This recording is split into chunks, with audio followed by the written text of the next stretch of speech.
14 اور 15 شعبان کی درمیانی رات، جس کو ہمارے ہاں عام طور سے شب برات کہا جاتا ہے، اس کے بھی کچھ احکام ہیں۔ یہ ایک ایسی رات ہے جس کی فضیلت متعدد روایات سے ثابت ہے، اور اس رات میں عبادت کو موجب اجر و ثواب قرار دیا گیا ہے عام راتوں سے زیادہ۔ آج کل بعض حضرات یہ فرماتے ہیں کہ شب برات کی کوئی حقیقت نہیں ہے، یا اس کے بارے میں کوئی صحیح حدیث سے ثابت نہیں ہے۔ یہ بات درست نہیں۔ حقیقت میں شب برات کی فضیلت 17 صحابہ کرام رضی اللہ تعالیٰ عنہما سے روایت ہے، 17 صحابہ کرام سے، انہوں نے نبی کریم صلی اللہ علیہ وسلم کی طرف سے یہ بیان فرمایا کہ اس رات میں عبادت کرنا فضیلت رکھتا ہے۔ ان میں سے بات روایتیں صنعت کے اعتبار سے کچھ کمزور بھی ہیں، لیکن مجموعہ ان تمام روایتوں کا 17 روایتوں کا یہ بے اصل اور بے بنیاد ہے۔ اس لیے علماء محققین کا کہنا یہی ہے کہ شب برات یعنی 14 اور 15 کی درمیانی شب یہ خصوصی فضیلت رکھتی ہے، اور اس میں عبادت کا اہتمام کرنا، نمازوں وغیرہ کا، نفلی نمازوں کا، یہ مسلمانوں کو اس کا اہتمام کرنا چاہیے۔ اور اس میں بعض روایتوں سے معلوم ہوتا ہے کہ اللہ تبارک و تعالیٰ کا منادی اس رات میں آواز لگاتا ہے کہ الا حل من مستغفر فاغفر لہ، سنو کیا کوئی ہے جو اپنے گناہوں کی مغفرت مانگنے والا ہو اور میں اس کی مغفرت کروں۔ حل من مبتلا فاعافیہ، ہے کوئی مبتلا مصیبت، مشکلوں میں مبتلا، جس کی مصیبت کو میں عافیت سے تبدیل کروں۔ یہ ساری رات اللہ تبارک و تعالیٰ کی طرف سے اعلان ہوتا رہے، لہذا اس رات میں جاگنا اور عبادت کرنا یہ عام راتوں سے زیادہ فضیلت کا سبب ہے۔ دعائیں کرنا بشرطے کہ وہ عبادت اسی طرح کی جائے جس طرح جناب نبی کریم سرور دو عالم صلی اللہ علیہ وسلم نے فرمائی، اس میں بھی اپنی طرف سے کوئی اضافہ نہ ہو۔ جیسا ابھی میں نے بتایا، مثالیں دی آپ کو کہ اپنی طرف سے اضافہ کوئی شریعت میں مقبول نہیں۔ کل محدثۃ بدعہ وکل بدعۃ ضلالہ، ہر نئی بات جو انسان دین میں پیدا کرے وہ بدعت ہے، اور ہر بدعت گمراہی۔ تو شیطان تو انسان کے پیچھے لگا ہوا ہی ہے، اسے دیکھا کہ یہ رات فضیلت والی آنے والی ہے، تو اس فضیلت والی رات میں مسلمان متوجہ ہوں گے اللہ تعالیٰ کی طرف، رجوع کریں گے، عبادتیں کریں گے، دعائیں مانگیں گے، تو میرا تو گھاٹا ہو گیا۔ لہذا اس نے ایسے ایسے طریقے ایجاد کروا دیے کہ لوگ جو ہے عبادت سے ہٹ کر ان طریقوں میں لگ جائیں، اور ان کی وجہ سے اس رات سے جو فائدہ اٹھایا جا سکتا تھا وہ نہ اٹھاتا۔ کیسے طریقے گھڑ لیے کہ بھائی نماز پڑھو یا نہ پڑھو، شب برات کا حلوہ ضرور پکاؤ، وہ نماز پڑھو یا نہ پڑھو، عبادت کرو یا نہ کرو، لیکن حلوہ پکانا ضروری فرض۔ اگر کوئی نہ پکائے تو قابل ملامت لے بھائی اس کے گھر تو شب برات کا حلوہ بھی نہیں پکتا، یہ بڑا وہابی ہے، یہ جو ہے ایسا کنجوس ہے، بخیل ہے کہ اس کے گھر میں حلوہ ہی نہیں پکتا۔ اب کوئی خدا کا بندہ پوچھے کہ بھائی حلوے کا کہیں ذکر قرآن میں، حدیث میں، صحابہ کرام کے تعامل میں کہیں ہے کہ بھائی شب برات کے دن حلوہ پکنا چاہیے؟ نہ قرآن میں اللہ تعالیٰ نے فرمایا، نہ نبی کریم صلی اللہ علیہ وسلم نے ارشاد فرمایا، نہ صحابہ کرام کے عمل میں کہیں اس کا کوئی دور دور کوئی نشان نظر آتا ہے، مگر یہ حیراتی بات، اور اس کو فرض اور واجب سے زیادہ ضروری قرار دے۔ کوئی پوچھے بھائی حلوہ نہ پکاؤ یہ بدعت ہے، ارے بھائی حلوہ پکانے میں کیا ہے، حلوہ کوئی حرام چیز ہے؟ تو یہ جواب، ارے بھائی حلوہ حرام کوئی چیز نہیں، روز پکاؤ، لیکن شب برات کو خاص طور پر حلوے کے لیے مخصوص کر لینا اور اس کو فرض قرار دینا اور واجب قرار دینا، کوئی نہ پکائے تو ملامت کرنا، یہ اپنی طرف سے دین میں اضافہ ہے جو اللہ تعالیٰ کو گوارا نہیں۔ تو ایک تو یہ شگوفہ چھوڑ دیا شیطان نے۔ دوسرا اس سے زیادہ خراب کہ بھائی شب برات میں آتش بازی ہونی چاہیے، الیاذ باللہ، اس میں لاکھوں روپیہ آگ میں جلا دیا آتش بازی کرنے سے۔ آتش بازی ہو رہی ہے اور آپ جانتے ہو کہ اس آتش بازی نے جانے کتنے بے گناہوں کی جان لی ہے۔ بوری بازار کراچی کا آج بھی گواہ ہے اسی شب برات کی آتش بازی کی ہلاکتوں کا گواہ ہے کہ کس طرح پورا کا پورا بازار جو ہے وہ نظر آتش ہو گیا، جل کر بھسم ہو گیا۔ اب یہ بھی وہ بات ہے کہ نہ قرآن میں، نہ حدیث میں، نہ صحابہ کرام کے تعامل میں، نہ بزرگان دین کی وصیتوں میں کہیں بھی نہیں اپنی طرف سے شب برات کے ساتھ آتش بازی کا شگوفہ چھوڑ یہ شیطان۔ حلوہ پکانا تو چلو بھائی عام دنوں میں جائز تھا، حلال تھا، یہ آتش بازی جو ہے تو عام دنوں میں بھی اس طرح آتش بازی کرنا کہ جس میں پیسے کا ضیاع ہو، جس میں جانے ضائع ہونے کا اندیشہ ہو،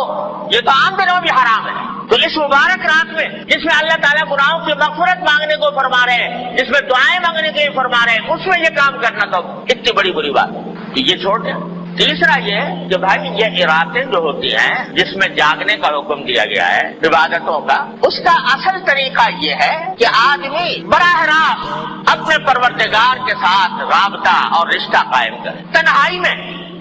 خلوت میں اللہ تبارک و تعالیٰ کی بارگاہ میں حاضر ہو، وہ ہو اور اس کا اللہ ہو، اور وہ اس میں عبادت بھی کرے، سجدے بھی کرے، دعائیں بھی مانگے، تلاوت بھی کرے۔ جتنا آدمی خلوت میں، تنہائی میں اللہ تبارک و تعالیٰ کی عبادت کرے گا، اتنا ہی اللہ کے ساتھ مضبوط تعلق پیدا ہوگا، اتنا ہی اجر و ثواب ملے گا، اتنی دعائیں انشاءاللہ قبول ہوں گی۔ لیکن بعض اوقات یہ بھی ایک قصہ کھڑا ہو گیا کہ اس میں جلسوں کا سلسلہ شروع ہو گیا، جلسے ہو رہے، راتیں جو ہیں وہ جلسے کی انتظامات ہی میں صرف ہو رہی، کھانے پک رہے ہیں، دیگیں چڑھ رہی ہیں، دعوتیں ہو رہی ہیں، تو نتیجہ یہ کہ وہ اوقات جن کا لمحہ لمحہ قیمتی تھا وہ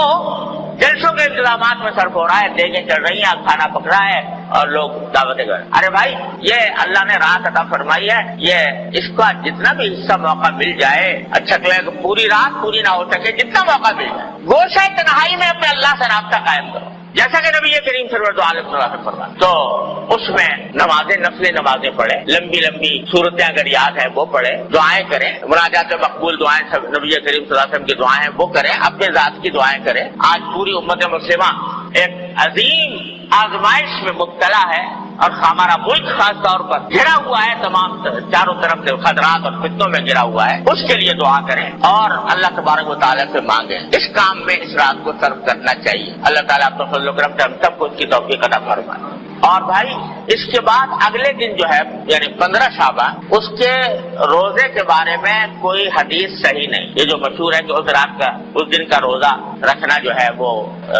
خاص طور پر اس دن کا روزہ، اس کے لیے جو حدیث آئی ہے وہ بہت کمزور، ضعیف ہے، قابل اعتبار نہیں۔ البتہ ابھی بات کر چکا ہوں کہ شعبان کے سارے ہی مہینے میں آپ روزے رکھا کرتے تھے، سارے مہینے کے اکثر ایام میں روزے رکھا کرتے تھے، لہذا وہ فضیلت جس طرح آج کے دن کو حاصل ہے، اسی طرح کل کے دن کو بھی حاصل ہے، پرسوں کو بھی حاصل ہے، ترسوں کو بھی حاصل ہے، اور دنوں میں نہیں رکھ سکتے اس دن رکھ لو۔ لیکن خاص طور سے 15 شعبان کے روزے کی نیت کو زیادہ فضیلت سمجھ کر روزہ رکھنا مناسب نہیں، لیکن سارے شعبان میں جب بھی موقع مل جائے رکھ دیا جائے۔ اس طرح اس شب برات کو، اس رات کو گزارنا چاہیے، اللہ تبارک و تعالیٰ سے دعائیں کرنی چاہیے۔ البتہ ایک بات اور سمجھ لیجئے، ایک روایت میں آتا ہے کہ اللہ تعالیٰ اس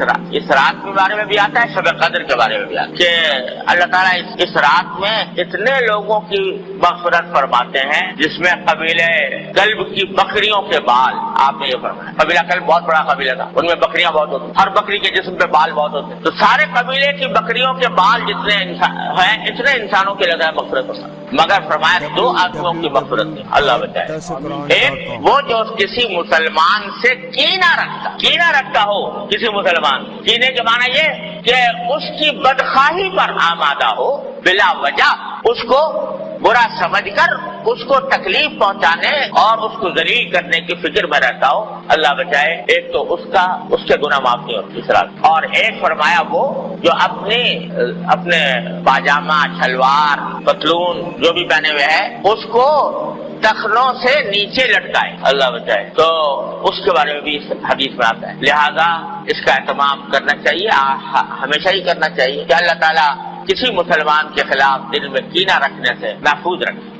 یہ چیز جو ہے اتنا بڑا گناہ ہے کہ اس رات میں بھی معاف۔ اسی طرح یہ بھائی آج کل بہت ابتلا ہے اس میں ٹخنوں سے نیچے لٹکانے کا، اللہ تعالیٰ ہر مسلمان کی حفاظت فرمائے۔ یہ حدیث میں فرمایا کہ یہ اصل میں تکبر کی علامت ہے، اور تکبر ایسی چیز ہے جو اللہ تبارک و تعالیٰ تکبر کو کسی قیمت پر برداشت نہیں کرتا۔ فرمایا الکبریاء ردائی فمن نازعتہ قسمت، او کما قال صلی اللہ علیہ وسلم، کہ بڑائی تو میری صفت ہے، میری چادر ہے، جو کوئی مجھ سے اس میں جھگڑنا چاہے گا اس کی گردن توڑ۔ تو تکبر بہت خراب، اور یہ تکبر کے علاوہ اس واسطے اس سے حضور نے منع بھی فرمایا، اور اس جگہ پر خاص طور سے اس کا ذکر فرمایا۔ اس کا بھی بھائی ہر مسلمان، کیا اس میں فائدہ ہے کہ آدمی لٹکا لے، ٹخنوں کے لیے چلا جائے گا تو کیا فائدہ حاصل ہو جائے گا، کون سی دولت مل جائے گی، کون سی لذت حاصل ہو جائے گی، لیکن نبی کریم صلی اللہ علیہ وسلم کے حکم کی مخالفت ہوگی، اتنی بڑی وعید کا سامنا کرنا ہوگا۔ ہاں بھائی، یہ بات بھی رہ گئی کہ شب برات میں قبرستان جانے کا مسئلہ. ایک مرتبہ ایک روایت میں آتا ہے کہ ساری حیات طیبہ میں رسول کریم صلی اللہ علیہ وسلم ایک رات ایک روایت میں ہے، وہ سندن سے زیادہ مضبوط بھی نہیں ہے، لیکن بہرحال اس میں آتا ہے کہ آپ جنت البقیع تشریف لے گئے اور وہاں پر دعائیں فرمائیں، قبلہ روح ہو کر دعائیں فرمائیں. لیکن یہ ساری زندگی میں ایک ہی مرتبہ یہ واقعہ ہے، آگے پیچھے ہر سال جانے کا کوئی معمول نہیں تھا. لہذا اگر کوئی شخص جائے اس نیت سے کہ ایک مرتبہ حضور تشریف لے گا میں بھی چلا جاتا ہوں تو کوئی حرج نہیں، لیکن اس کو ایک مستقل سنت قرار دینا کہ ہر سال جانا ضروری ہے، یہ سمجھنا درست نہیں. اس طرح اگر کوئی شخص اگر جا کر اپنے مردوں کے حق میں دعائیں کرے، اپنے حق میں دعائیں کرے تو اس میں کوئی مذائقہ بھی نہیں. نہیں، نہ موم بتی نہ اگربتی، ایمان کا نور چاہیے، موم بتیوں اگربتیوں کا نور. اللہ تبارک و تعالیٰ اپنے فضل و کرم سے اپنی رحمت سے ہمیں اس راہ سے صحیح فائدہ اٹھانے کی توفیق عطا فرمائے اور اس میں اللہ تعالیٰ کی رحمتیں اور برکتیں جمع کرنے کی توفیق عطا فرمائے اور اپنے غضب اور اپنی ناراضی کے اسباب سے ہماری حفاظت. سوشل میڈیا پر سب سے قدیم اور سب سے ریلائبل برانڈ درسقرآن.com